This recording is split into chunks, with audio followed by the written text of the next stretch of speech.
नमस्कार, आप देख रहे हैं न्यूज वन इंडिया। मैं हूं आपके साथ पूजा। शुरुआत बड़ी खबर के साथ में करेंगे और बड़ी खबर इस बीच उत्तराखंड के मुख्यमंत्री पुष्कर सिंह धामी के दिल्ली दौरे का आज दूसरा दिन है। सीएम धामी मुख्य न्यायाधीशों के 39वें सम्मेलन में शामिल हुए। विज्ञान भवन में मुख्यमंत्रियों मुख्य न्यायाधीशों का संयुक्त सम्मेलन हुआ। सीएम धामी मुख्य न्यायाधीश के 39वें सम्मेलन में शामिल हुए। विज्ञान भवन में मुख्यमंत्रियों मुख्य न्यायाधीशों का संयुक्त सम्मेलन हुआ। ये बड़ी खबर इस वक्त आपको बता रहे हैं। देखिए, उत्तराखंड के मुख्यमंत्री कल ही दिल्ली पहुंचे हैं और आज उनके दिल्ली दौरे का दूसरा दिन है। उत्तराखंड के मुख्यमंत्री पुष्कर सिंह धामी ने न्यायाधीशों के 39वें सम्मेलन में हिस्सा लिया। खुद प्रधानमंत्री मोदी भी इसमें मौजूद रहे। विज्ञान भवन में मुख्यमंत्रियों मुख्य न्यायाधीशों का संयुक्त सम्मेलन हुआ, जिसमें भाग लेने के लिए पहुंचे हैं उत्तराखंड के मुख्यमंत्री पुष्कर सिंह धामी। तस्वीरें आपके सामने हैं, उस दौरान की तस्वीरें हैं जब यह कार्यक्रम शुरू हुआ। 39वां सम्मेलन, मुख्य न्यायाधीशों के 39वें सम्मेलन में शामिल हुए सीएम पुष्कर धामी। विज्ञान भवन में कार्यक्रम आयोजित हुआ था, जिसमें मुख्यमंत्री मुख्य न्यायाधीशों का ये संयुक्त सम्मेलन रहा।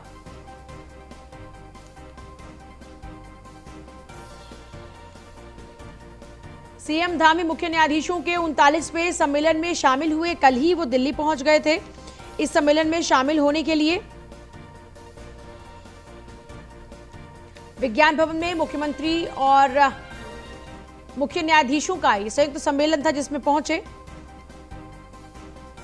पुष्कर सिंह धामी। तस्वीरें ये उसी संयुक्त सम्मेलन की फिलहाल आपके सामने हैं। चारधाम श्रद्धालुओं को कोई आरटीपीसीआर टेस्ट नहीं कराना होगा। मंत्रियों की भ्रामक बयानबाजी पर सरकार का खंडन।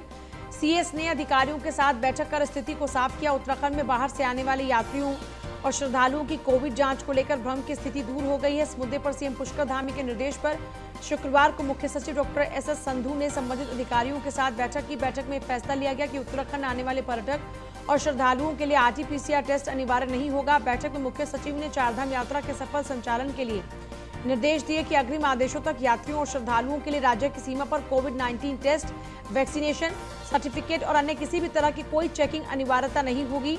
सभी यात्री श्रद्धालुओं को चारधाम यात्रा हेतु पर्यटन विभाग द्वारा संचालित पोर्टल पर पहले की तरह पंजीकरण करना अनिवार्य होगा। बता दें कि गुरुवार को कैबिनेट मंत्री गणेश जोशी ने भ्रामक बयान दिया था। उन्होंने कहा था कि चारधाम यात्रा के लिए आरटीपीसीआर टेस्ट अनिवार्य होगा, जबकि शासन प्रशासन की ओर से ऐसा कोई आदेश जारी ही नहीं हुआ। मंत्री के इस बयान से चारधाम यात्रा में आने वाले श्रद्धालुओं के लिए उलझन की स्थिति पैदा हो गई थी। वहीं पर्यटन मंत्री सतपाल महाराज और स्वास्थ्य मंत्री धन सिंह रावत ने भी चारधाम पर अलग अलग बयान दिए थे। मंत्रियों की इन अलग अलग बयानबाजियों के बाद में अब स्पष्ट हो चुका है कि कोई भी आरटीपीसीआर या किसी भी तरीके का सर्टिफिकेट आपको नहीं चाहिए होगा। सिर्फ एक ही चीज की जरूरत होगी और वो होगी पोर्टल पर आपको अपनी रजिस्ट्रेशन कराने की जरूरत। इसके अलावा कोई और दूसरी चीज की जरूरत नहीं होगी। चारधाम यात्रा के लिए सोच रहे श्रद्धालुओं को इससे ज्यादा दिमाग अब नहीं लगाना होगा, क्योंकि सरकार साफ कर चुकी है। मुझे लगता है कि चाहे वो उत्तर प्रदेश से आने वाले हों या किसी भी अन्य प्रदेश से आने वाले हों, लगभग सभी लोग वैक्सीन हो चुके हैं और निश्चित रूप से ये संख्या, चूँकि अभी तो उत्तराखंड में बहुत ज़्यादा कोरोना का प्रभाव हम नहीं देख रहे हैं। मुझे लगता है माननीय मुख्यमंत्री जी ने इस संदर्भ में बहुत उचित निर्णय लिया है कि इस प्रकार की अभी कोई हम लोग बॉर्डर्स पे टेस्टिंग और इत्यादि का जो है हम लोग नहीं करेंगे, या आरटीपीसीआर की कंपलसरी जो है व्यवस्था हम लोग नहीं करेंगे। वो वैक्सीन होने चाहिए और लेकिन हाँ, जो अपना पर्यटन विभाग का जो साइट है उसमें वो रजिस्टर्ड होने चाहिए, ताकि ये मालूम होना चाहिए कितने हमारे दर्शनार्थी हमारे आ रहे हैं और साथ साथ में कहाँ से आ रहे हैं, वो रिकॉर्ड हमारे पास होना चाहिए। उचित फैसला स्वागत योग्य है।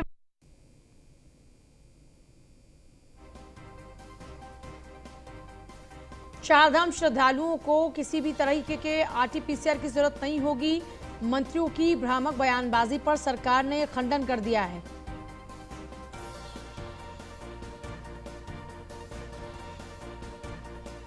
सुदीप हमारे साथ है, मेरे सहयोगी।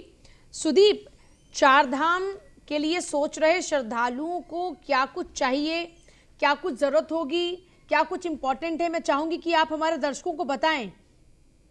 देखिए, गुरुवार को जो एक चर्चा हुई थी सरकार में कोविड और चारधाम यात्रा के मद्देनजर, उसके बाद मंत्री धन सिंह रावत ने दावा किया था कि कोविड की जांच आवश्यक होगी और आरटीपीसीआर जांच कराई जाएगी। धन सिंह रावत राज्य के स्वास्थ्य मंत्री हैं, इसीलिए मीडिया कर्मियों ने भी स्वास्थ्य मंत्री से ही बातचीत की थी। लेकिन उनके इस बयान के बाद पूरे देश में, विशेषकर पहाड़ के लोगों में एक नकारात्मक मैसेज गया कि 3 सालों बाद जो यात्रा में फ्लो दिख रहा है, क्योंकि यात्रा पहाड़ के लोगों की बैकबोन भी है, रेवेन्यू के हिसाब से, आर्थिकी के हिसाब से। इसके बाद सरकार ने समीक्षा की और इस बात पर फोकस किया गया कि आखिर गवर्नमेंट ऑफ इंडिया की गाइडलाइन क्या है।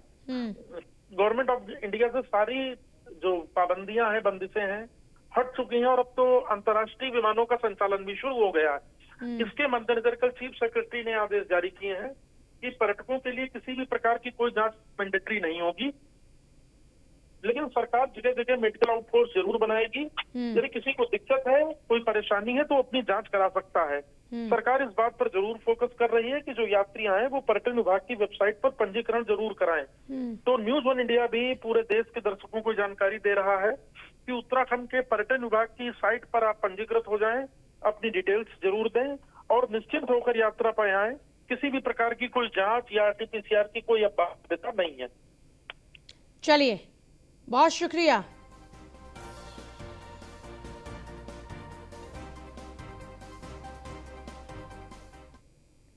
उत्तराखंड के पर्यटन और धर्मस्व मंत्री सतपाल महाराज चारधाम यात्रा की व्यवस्थाओं को लेकर बेहद सजग हैं। सतपाल महाराज यात्रा व्यवस्थाओं को खुद चाक चौबंद करने में लगे हैं। इसी कड़ी में सतपाल महाराज ने BTC परिसर का औचक निरीक्षण भी किया।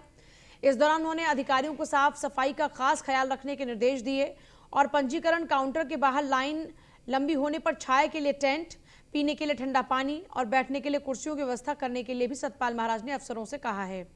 उन्होंने कहा है कि चारधाम यात्रा उत्तराखंड की इज्जत और प्रतिष्ठा का सवाल है, इसलिए अतिथि देवो भव, इसी भावना से हम सब लोग मिलकर कार्य करें।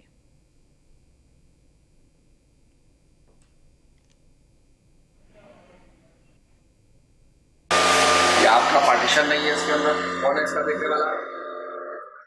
और आपको देखने के कौन देखने वाला? इसमें पार्टीशन क्यों नहीं है? आप कैसा करें? नहीं, कैसे बना हुआ है आपने नोट किया?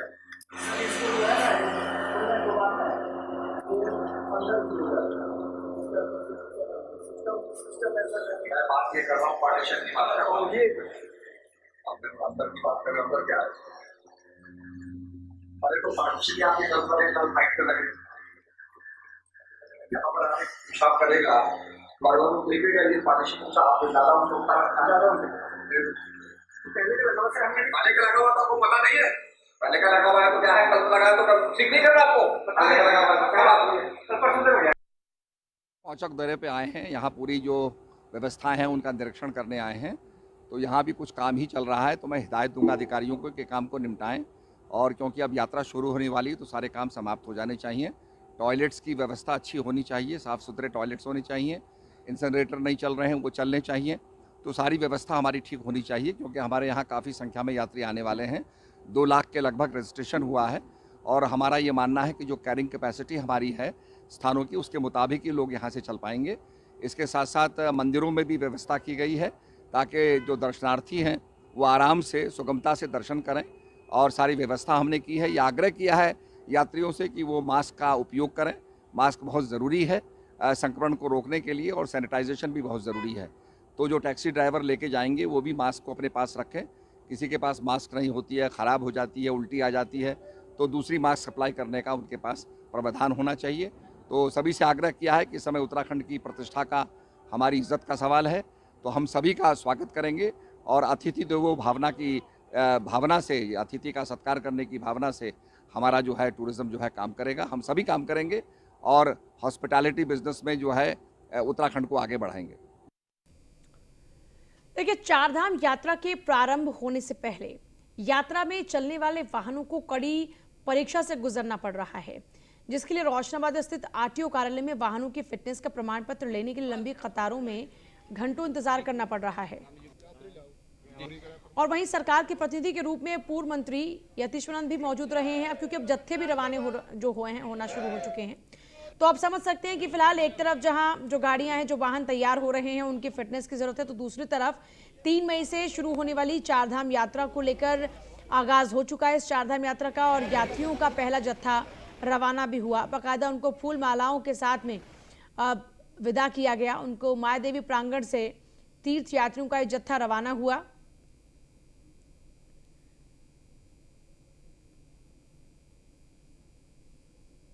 दिन है जो हमारा माया देवी प्रांगण एक बहुत प्रसिद्ध धार्मिक स्थान है। वहाँ से चार धाम यात्रा का शुभारंभ किया गया है और सबसे पहला दल जो हमारा चार धाम यात्रा में जा रहा है हरिद्वार से, वो गुजरात के हमारे श्रद्धालु हैं और सरकार ने सारी व्यवस्थाएं पूरी कर ली गई हैं। माननीय मुख्यमंत्री जी और हमारे पर्यटन मंत्री जी लगातार किसी भी यात्री को किसी भी प्रकार की कोई दिक्कत ना हो, उसकी सारी व्यवस्थाएं बड़ी चकाचौंध हों, इसके लिए हर रोज़ मॉनिटरिंग करते हैं और अधिकारियों से माननीय मुख्यमंत्री जी। आज का दिन एक बहुत ऐतिहासिक दिन। तो आप देख सकते हैं चार धाम के लिए तीर्थ यात्रियों का पहला जत्था रवाना हो चुका है। 3 मई से ये यात्रा शुरू होने जा रही है। इसे लेकर प्रदेश सरकार पूरी तरीके से मुस्तैद है और सरकार द्वारा चारधाम यात्रा को लेकर अपनी तैयारियां पूरी की जा चुकी हैं। धर्मनगरी हरिद्वार से चारधाम यात्रा के लिए गुजरात से आए श्रद्धालुओं का पहला जत्था माया देवी के प्रांगण से रवाना हुआ। यात्रियों को चारधाम रवाना करने के लिए प्रदेश सरकार के प्रतिनिधि के रूप में पूर्व कैबिनेट स्वामी यतीश्वरानंद मौजूद रहे। चारधाम यात्रा को लेकर जहां व्यापारियों में काफी उत्साह है, तो वहीं लोगों में भी काफी उत्साह नजर आ रहा है।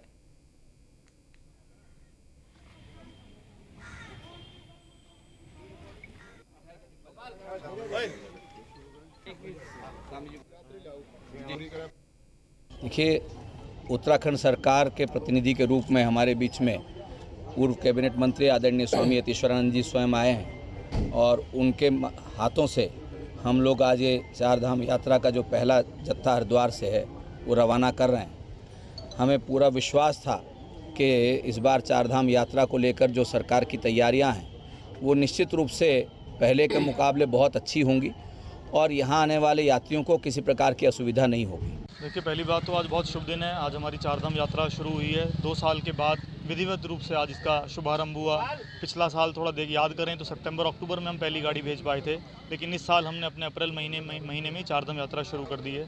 सरकार का हम धन्यवाद देना चाहते हैं कि फिलहाल जो भी भ्रम की स्थिति थी उन्होंने उस पर स्पष्टीकरण देते हुए ये बिल्कुल क्लियर कर दिया कि बिल्कुल कोई RT-PCR की ज़रूरत नहीं है, नेगेटिव रिपोर्ट्स लाने की कोई ज़रूरत नहीं है। यात्री बेफिक्र होकर चारधाम यात्रा पर जा सकते हैं। उसके लिए हम सरकार का माननीय मुख्यमंत्री जी का बहुत बहुत धन्यवाद करते हैं। हम हरिद्वार में 2 दिन से आए। यहाँ की व्यवस्थाएं काफ़ी बेहतर है और चार धाम के लिए भी आगे भी ये व्यवस्थाएं जो से गवर्नमेंट की ओर से सभी सही है, कोई दिक्कत नहीं। यहाँ टूरिज्म यात्रियों के लिए पूरी व्यवस्था है। कोई यात्री कोई घबराए नहीं। सब है ये कोविड के बारे में जो दुष्प्रचार हो रहा है गुजरात आदि देश में, ऐसा कुछ भी नहीं है। यहाँ कोविड छुट्टी मांगते नहीं है, कोविड की कोई परेशानी नहीं। इसलिए सभी यात्रियों से मेरा निवेदन है कि आप बेझिझक चारधाम यात्रा और हरिद्वार उत्तराखंड यात्रा में आइए, उसका पूरा लाभ उठाइए। देखिए, उत्तराखंड सरकार के प्रतिनिधि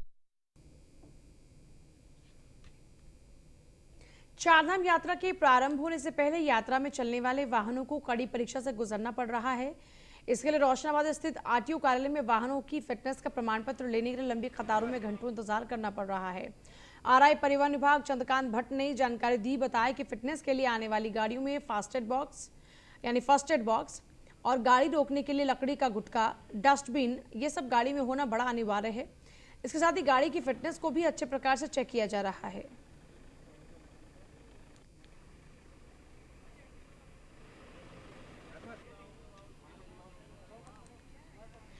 यात्रा पे जाने वाली जितनी भी गाड़ियाँ हैं कार्यालय में मंगाई जा रही हैं और उन पे जो भी रिक्वायर्ड है फिटनेस के लिए वो सारी चेक है। इसके अलावा फिटनेस के अलावा भी गाड़ी में जो है फर्स्ट एड बॉक्स और गुटखा रोकने के लिए, गाड़ी रोकने के लिए गुटखा, और इसके अलावा जो है डस्टबिन का विशेष ध्यान दिया जा रहा है ताकि यात्री सामान जो गंदगी फैलें वो उसी में रखते हैं। आज कितनी हमने ये चेक कर दिए हैं, करीब 65 के आसपास गाड़ियाँ चेक कर दी हैं और अभी चल ही रहा है काम। ऐसा भी हो रहा है कि हाँ, काफ़ी गाड़ियाँ ऐसी आ रही हैं, उनको वापस भेजा जा रहा है।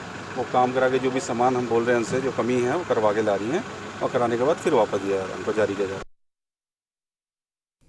कैबिनेट मंत्री धन सिंह रावत ने यूपी CM योगी आदित्यनाथ के यमकेश्वर दौरे को लेकर अधिकारियों के साथ बैठक की।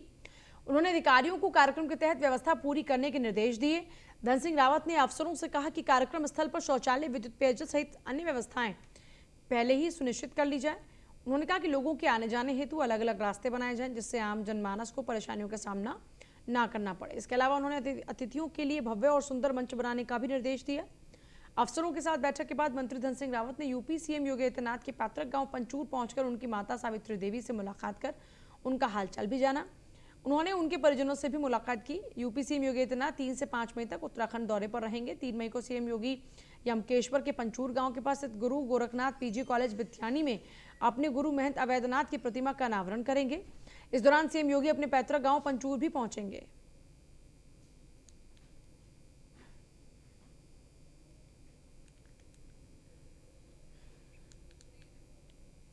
उत्तराखंड सरकार की कैबिनेट मंत्री रेखा आर्य बैडमिंटन हॉल में आयोजित हो रहे सचिवालय संघ के टूर्नामेंट में बतौर मुख्य अतिथि पहुंची। इस मौके पर कैबिनेट मंत्री रेखा आर्य ने कुछ शॉट लगाकर मैच की विधिवत शुरुआत की। इस आयोजन के लिए कैबिनेट मंत्री रेखा आर्य ने आयोजकों को बधाई भी दी।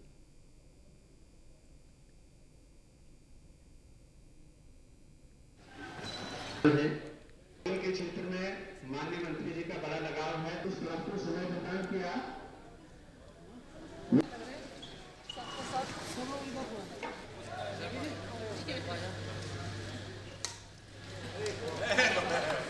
मंत्री के पास समय की बहुत कमी रहती है।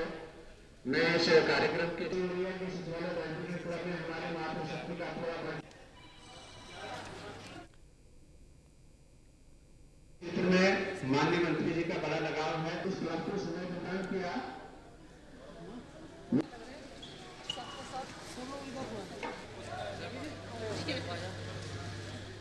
विधायक बंशीधर भगत ने कालाडूंगी में गरीब परिवारों की आर्थिक सहायता की और बंशीधर भगत ने 50 जरूरतमंदों को राज्य सरकार की तरफ से 2.5 लाख की राशि का चेक वितरित किया। इस मौके पर भगत ने कहा कि राज्य सरकार द्वारा जो बेसहारा हैं, बीमार हैं या फिर किसी कारण से आर्थिक स्थिति कमजोर हैं, उन्हें हर संभव मदद की जाएगी। चेक वितरण कार्यक्रम के दौरान एसडीएम रेखा कोहली तहसीलदार भी मौजूद रहे।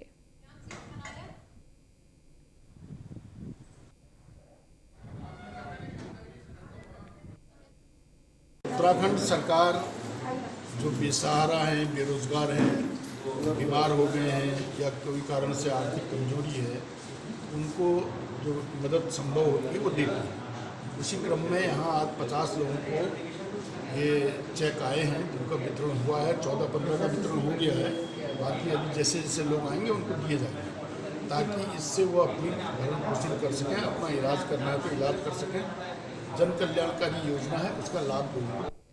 रुड़की नगर निगम पार्षद स्वाति तोमर के कार्यालय पर बाइक सवार बदमाशों ने गोली चला दी। गनीमत रही कि गोली किसी को लगी नहीं। बाइक सवार बदमाश पास ही लगे सीसीटीवी में कैद हो गए। पुलिस अब सीसीटीवी के आधार पर ही बदमाशों की धरपकड़ में जुट गई है।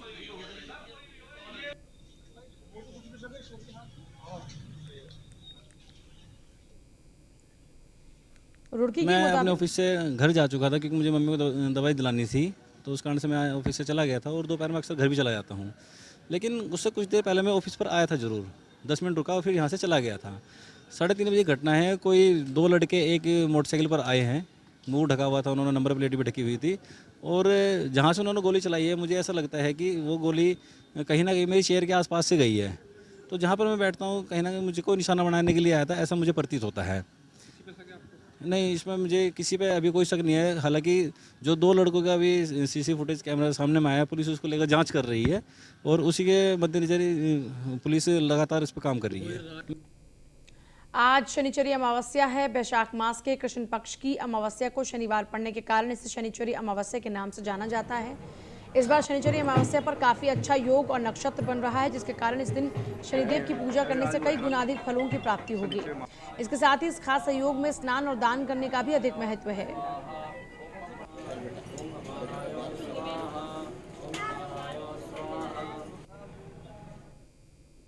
साल में 1-2 बार जो है शनिश्चरी अमावस्या आती है।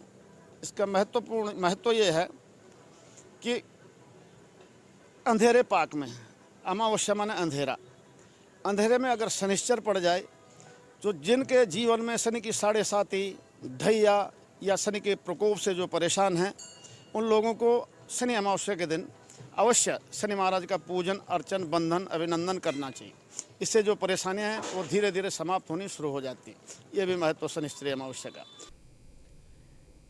रुद्रप्रयाग में जंगलों में आग लग रही है और इस कारण से लोग परेशान हैं।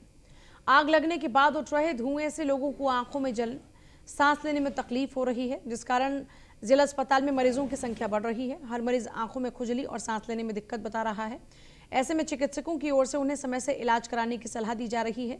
बता दें कि इन दिनों रुद्रप्रयाग के जंगल धूं धूं कर जल रहे हैं। रात के समय जंगलों में आग लगने का दृश्य साफ दिखाई दे रहा है, जबकि सुबह और साय तक जंगलों से धुआं उठ रहा है।